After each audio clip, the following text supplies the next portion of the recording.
Olá, aqui é a professora Maiara novamente. Então vamos dar continuidade ao nosso conteúdo que a gente teve lá na sala de aula. Então, a última vez que a gente teve aula, a gente falou de atividade física versus exercício físico, o conceito de cada um deles e os benefícios de cada um deles. Depois a gente viu os benefícios do exercício físico, certo?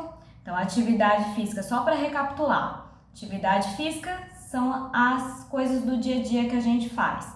Na verdade, é qualquer movimento corporal que tem um gasto energético maior que o nível de repouso, do que estar sentadinho. Então, qualquer movimento é considerado atividade física.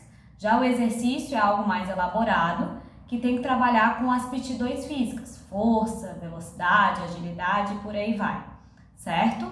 E a gente viu os benefícios que o exercício físico nos proporciona, que não vai ser a cura de nenhuma doença, isso eu falei para vocês também em sala de aula, né? Nada ali é a cura.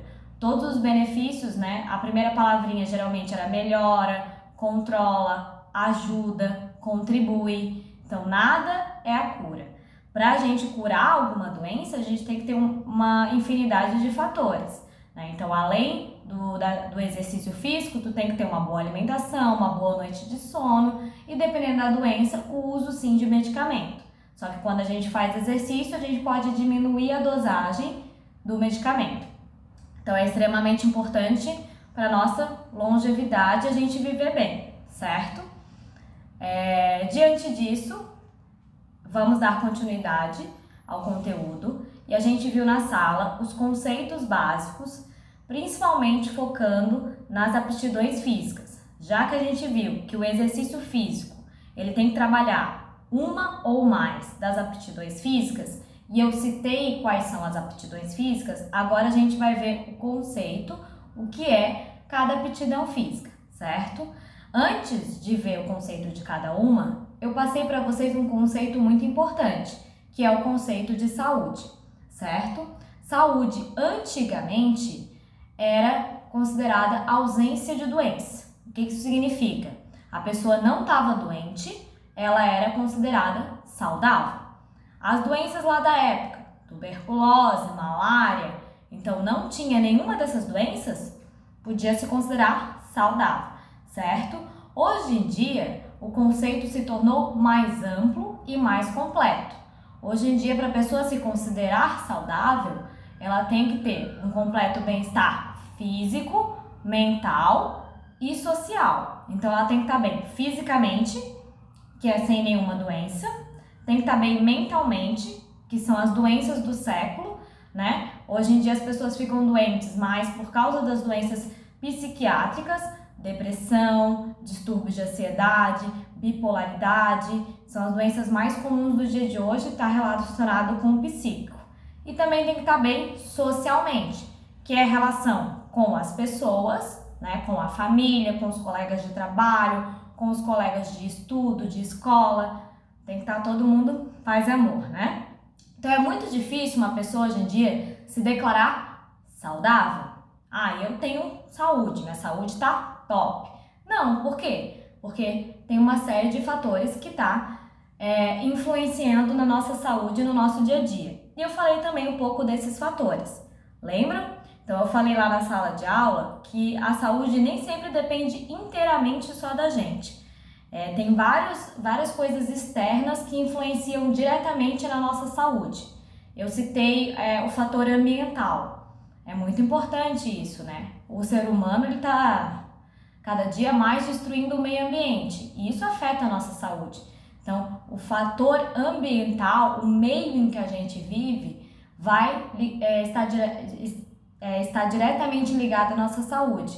A pessoa que mora numa região mais rural, né, que tem muita vegetação, que tem uma alimentação mais pura, não tem tanto agrotóxico, não tem tanto industrializado, vai ter uma alimentação melhor, vai respirar um ar mais puro, vai ter uma saúde muito melhor do que uma pessoa que vive numa região metropolitana como São Paulo, por exemplo, ou qualquer cidade grande, né, onde você vai estar respirando ar que não é tão puro e acaba prejudicando as suas vias aéreas e acaba prejudicando o seu organismo como um todo, certo? A gente viu também outro fator que influencia muito forte na nossa saúde é a questão econômica.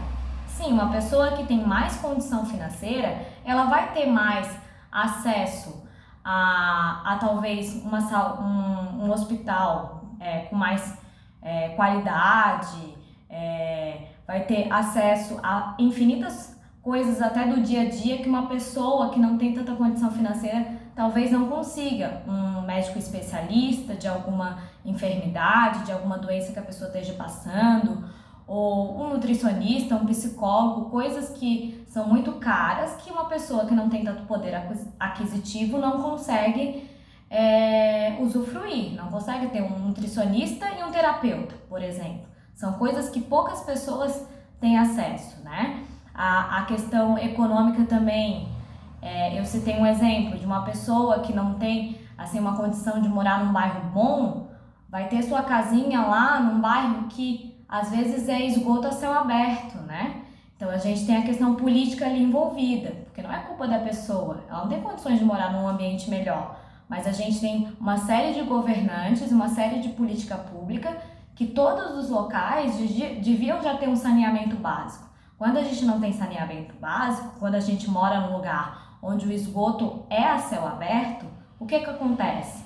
Rato, barata, muitos animais que trazem doença para dentro da nossa casa. E isso influencia inteiramente na saúde. Então, temos aí diversos fatores que estão relacionados à nossa saúde diretamente e que influenciam nela e prejudicam ou melhoram a nossa saúde, certo? Depois do conceito de saúde, eu coloquei lá no quadro, eu listei os componentes da aptidão física, que é aquilo que a gente tem que trabalhar para considerar que a gente está fazendo um exercício físico, para considerar que a gente não está fazendo uma atividade física, que a gente está fazendo um exercício físico. E lá naqueles componentes da aptidão física, eu botei mais ou menos o conceito de cada um, certo? A gente viu lá agilidade, a capacidade que o indivíduo tem de ir rápido de um ponto a outro, a máxima rapidez de movimento de um ponto a outro. A gente viu deslocamento ir de um ponto a outro, não necessariamente sendo rápido, pode ser devagar, certo? Força é quando os músculos se contraem e a gente consegue fazer um movimento de empurrar um objeto ou puxar um objeto. Então, é a atração do músculo, é quando o músculo nosso ele se contrai para fazer esse tipo de movimento. A gente também viu flexibilidade, né? Flexibilidade é quando as fibras do músculo, as fibras musculares, elas se esticam, na verdade elas estiram, né? Ocorre um estiramento das fibras musculares, é a nomenclatura mais correta, estiramento das fibras musculares. Mas para facilitar, o músculo estica, aumentando inclusive de comprimento. Então quando é feito isso, sem danos e sem lesões, claro, ninguém vai querer se machucar. Então flexibilidade é uma coisa que a gente pode ir adquirindo aos poucos com muito treinamento. Se a gente se alongar todo dia, a gente vai ter uma flexibilidade básica. Quando eu faço alongamento lá na quadra com vocês, tem criança que fala assim, nossa, a prof consegue botar o dedo no chão, com o joelho estendido. Meu Deus, a prof consegue chegar até o chão. Gente, isso não é grande coisa. Isso é devido ao fato de eu fazer alongamento todos os dias. Mas eu faço, tipo, uma vez no meu dia. Faço uma sériezinha de alongamento ali, de no máximo 10 minutos. E ponto. Bem pontual mesmo, bem básico, o que todo indivíduo devia fazer. Né? Eu até comentei com vocês que é um instinto, inclusive, animal. Quando o animal acorda, ele se alonga. Pode perceber aí quem tem cachorro ou gatinho em casa. Quando eles acordam, eles esticam a patinha bem pra frente assim e eles estão o que fazendo? Se alongando, que é o que nós seres humanos devíamos fazer e a gente vai perdendo com o tempo esse hábito, né? Então as pessoas têm o hábito de acordar com o café ou acordar com banho, né? E não é bem assim, a gente tem que acordar fazendo o quê? Se espreguiçando, se alongando. Então a gente tem que despertar, dizer para o nosso corpo, opa, acordei, ó, vamos levantar, vamos acordar. Então é assim que a gente deve acordar nosso corpo e não necessariamente com um cafezinho ou com um banho, né? Não é em todo encolhido da cama lá, tomar o banho, ai, acordei. Não, a gente tem que acordar se espreguiçando, certo? Por que que a bailarina, ela consegue fazer um espaccato, ela consegue esticar as pernas dessa forma e ir até o chão? Como é que ela consegue isso? Porque ela treina de 6 a 8 horas por dia. É o trabalho dela esse, inclusive, né? Ela corre atrás de patrocinador, ela se apresenta em eventos, então ela trabalha com isso. Para se obter essa flexibilidade corporal, ela não nasceu assim. Ela foi adquirindo com o tempo através de muito treinamento. Então se treina todos os dias, exaustivamente, flexibilidade para se obter essa ampla movimentação. Então a flexibilidade é quando o músculo ele vai esticar, né? Mantendo essa ampla movimentação do corpo, porém sem danos nem lesão. Então a gente tem que se esforçar sem forçar, tá? Então quando a gente estiver fazendo alongamento, tem que sentir uma dorzinha, tem que sentir alguma coisa, tem que ter um esforço, mas sem forçar. Então ninguém quer se machucar, certo? Então a gente viu isso, a gente viu também o conceito de, deixa eu tentar lembrar, equilíbrio. Então, equilíbrio, a gente tem um centro de gravidade e quando a gente modifica esse centro de gravidade, mantendo uma postura, uma posição ou tirando, né, algo que nos deixa estável com o nosso centro de gravidade aqui no meinho, por exemplo, levantar um pé, a gente faz o quê? Perde o equilíbrio, né? Então, para tentar manter o equilíbrio, o que seria o equilíbrio? Manter posturas e posições que alterem o nosso centro de gravidade. O centro de gravidade está aqui no meio. Quando a gente altera esse centro de gravidade, a gente acaba tendo que estabelecer um equilíbrio. Então, o equilíbrio é isso. A gente viu também outro conceito de coordenação motora.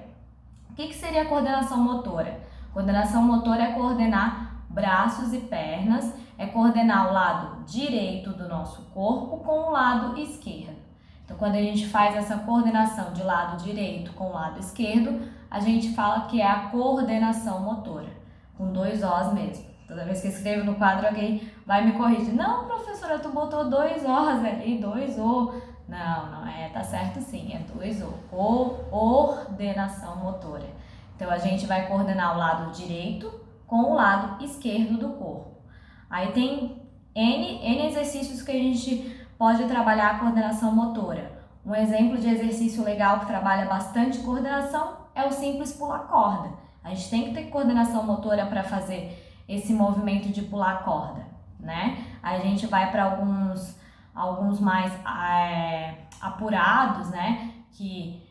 Quem trabalha em circo, que tem que ter uma coordenação motora para fazer um tipo de apresentação, né, com bolinhas, por exemplo, que daí é uma parte de coordenação motora fina, que é só com as mãos, e vários outros exercícios mais amplos, que esses a gente utiliza fazendo lá na quadra com o nosso próprio corpo, que são exercícios de coordenação, elevação de joelho, elevação de calcanhar. A gente fez muito disso essa semana que passou lá na quadra, né? A gente fez esses exercícios de coordenação utilizando o nosso próprio corpo.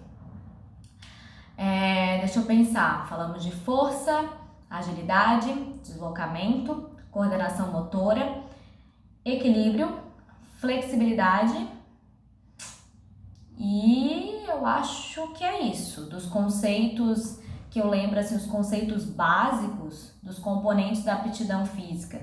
Os gerais, os mais importantes, são esses. Então, quando a gente trabalha um ou mais desses componentes da aptidão física, a gente considera que estamos fazendo um exercício físico, né? Muita gente na atividade da semana passada, que era para responder os benefícios, que era para colocar ali o númerozinho, os exemplos de atividade física e de exercício físico.